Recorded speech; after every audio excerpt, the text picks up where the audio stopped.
Hello, cricket lovers. Let's talk about BPL today, the Bangladesh Premier League, which is going to be kicked off in a few days' time.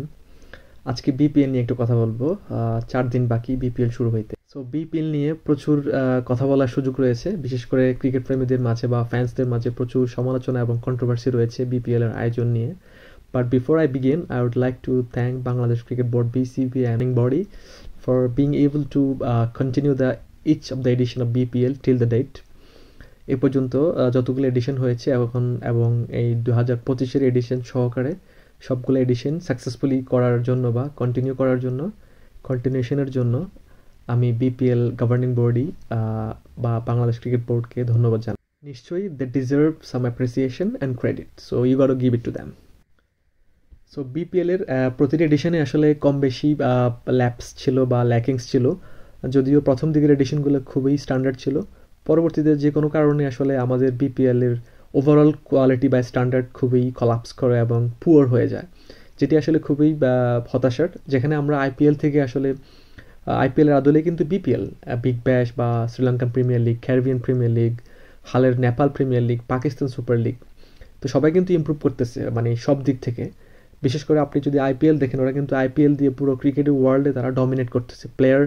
তাদের bunch of players প্রতি addition থেকে বের হচ্ছে এবং তাদের overall BPL যে অথবা আইপিএলের যে অর্গানাইজিং সিস্টেম সেটাও কিন্তু ডেভেলপ করতেছে। আমরা কিন্তু আইপিএলের আদলেই বিপিএলটা করি, অথবা আইপিএলকে দেখে কিন্তু পুরো ওয়ার্ল্ডে ফ্র্যাঞ্চাইজ টুর্নামেন্টগুলো চালু হয়, সবাই কিন্তু ইভলভ করতেছে। হ্যাঁ, তো আমাদের খুবই আনফর্চুনেট যে আসলে আমরা বিপিএলটাকে জাস্ট কমার্শিয়ালি নিচ্ছি খুবই এবং এন্টারটেইনিং হিসেবে নিচ্ছি, এর বাইরে আমরা কিন্তু প্লেয়ার পাচ্ছি না। If you look closely, India দেখেন আইপিএল থেকে তারা কিন্তু পুরো ওয়ার্ল্ড ডমিনেট করতেছে। তারা বিশেষ করে হোয়াইট বল ক্রিকেটে তারা কিন্তু এখন জায়ান্ট, মানে এক কথায় বলা যায় আনবিটেবল। তাদের হারানোই কঠিন হোয়াইট বল ক্রিকেটে। তাদের একমাত্র কারণ হচ্ছে তাদের আইপিএল, ঠিক আছে? তো তাদের আলটিমেটলি কিন্তু ক্রিকেট কিন্তু বেনিফিট পাচ্ছে আইপিএল থেকে। বাট বাংলাদেশ কি আমরা আদৌ কোনো ভালো বেনিফিট অথবা খুবই কোয়ালিটিফুল কোনো প্লেয়ার আমাদের বিপিএল থেকে বের হয়েছে? কয়েকজন ছাড়া আসলে বিপিএলের প্রায় অনেকগুলো আসরেতেই গেল। এখন পর্যন্ত আমরা ওইরকমভাবে ক্রিকেট ওয়াইজ কোনো বেনিফিট পাইনি, ঠিক আছে? আমাদের প্রফেশনালিজমের ব্যাপক ল্যাকিংস রয়েছে। আমরা যদি কথা বলি এইবারের বিপিএলটাই দেখেন, ট্রফি নিয়ে খুব সমালোচনা হচ্ছে। ট্রফি উন্মোচন হলো 2 দিন আগে, ট্রফিটা খুবই যাচ্ছে তা একটা অবস্থা। এই ট্রফি নিয়ে সবসময় সমালোচনা হয়, কিন্তু আমরা যদি আইসিসি ট্রফিগুলো দেখি, আইপিএলের ট্রফিগুলো দেখি, তারপরে সাম্প্রতিক আমাদের পিএসএলের ট্রফি দেখি বা বিগ ব্যাশের ট্রফিগুলো দেখি, খুবই সুন্দর, খুবই ওয়েল ডিজাইন, স্লিম হয়ে থাকে, দেখতে সুন্দর। কিন্তু এইবারে বিপিএল ট্রফি দেখে মনে হচ্ছে হারিকেন, জাস্ট লাইক হারিকেন তো এখন গ্রামেও নাই, মানুষ আগে গ্রামে ইউজ করতো। সেই হারিকেনের আদলে একটা বিপিএল ট্রফি, অথচ এটা বাংলাদেশের সবচেয়ে প্রেস্টিজিয়াস ফ্র্যাঞ্চাইজ টুর্নামেন্ট।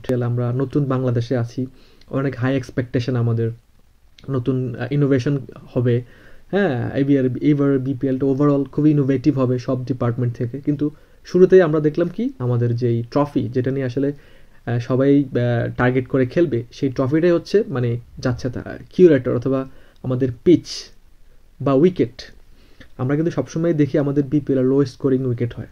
আসলে আপনি দেখবেন সারা ওয়ার্ল্ডের যে ফ্র্যাঞ্চাইজ টুর্নামেন্টগুলো হয়ে থাকে, সবাই কিন্তু হাই স্কোরিং পিচে খেলে, কারণ একটা হাই স্কোরিং পিচেই কিন্তু মানুষ যায় অথবা গ্রাউন্ডে যায় বিগ হিটিং দেখার জন্য। হ্যাঁ, ক্রাউড কিন্তু আপনার 120 130 স্কোর দেখতে মাঠে আসে না। টিভিতেও কিন্তু খেলা দেখতে কেউ 120-তে কেউ এক্সপেক্ট করে না, সবাই চায় হাই স্কোরিং হবে অথবা 180 +200+ স্কোর হবে, বিগ হিটিংস হবে। তাহলে কিন্তু আমরা আলটিমেটলি পিঞ্চ হিটার তৈরি করতে পারবো, কারণ টি20 হচ্ছে shorter version of the game.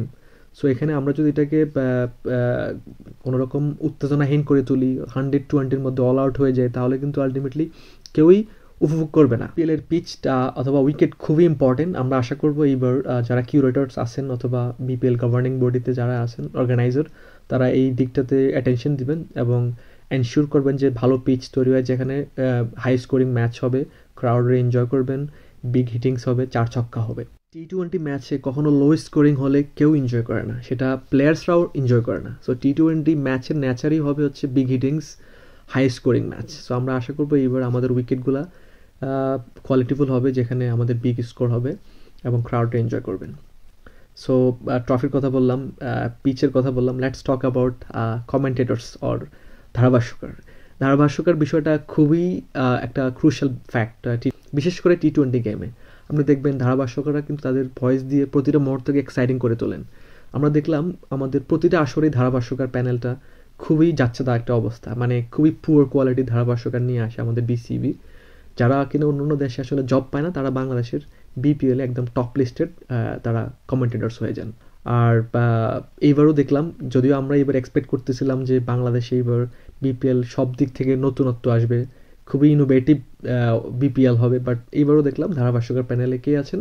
মাজারউদ্দিন অমি, আমাদের শামীম আশরাফ চৌধুরী, আমাদের স্যার কার্টলি অ্যাম্ব্রোস, যারা কিনা আগের এডিশনেও ছিলেন, এবং তাদেরকে নিয়ে প্রচুর সমালোচনা হয়েছে। তাহলে আসলে আমাদের নতুনত্ব আদৌ কোথায়? করে আমাদের ব্রডকাস্টিং কোয়ালিটি সবসময় কনসার্ন ছিল সবার মাঝে। সো আশা করব এইবার ব্রডকাস্টিং কোয়ালিটি একটু বেটার হবে আগের তুলনায়, এবং যত ধরনের টেকনোলজি রয়েছে, বিশেষ করে হকাই, ডিআরএস অ্যাভেলেবেল থাকবে একদম আনটিল দ্য ফাইনাল ম্যাচ।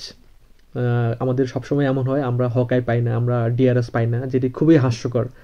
এত বড় একটা মানে আন্তর্জাতিক মানের বাংলাদেশের সবচেয়ে বড় ফ্র্যাঞ্চাইজ টুর্নামেন্ট, যেখানে আমরা হকাই অ্যাভেলেবেল পাই না, ডিআরএস অ্যাভেলেবেল থাকে না। সো আমরা যেহেতু এইবারের নতুন বাংলাদেশ, আমরা এক্সপেক্ট করবো, আসলে সমালোচনা করলে তো প্রচুর করা যায়, বাট তারপরেও it's our pride, it's hour excitement, it's our country.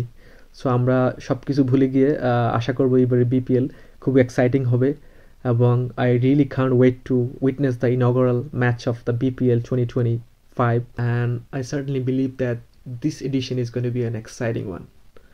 See you at the ground for live action. Finger crossed.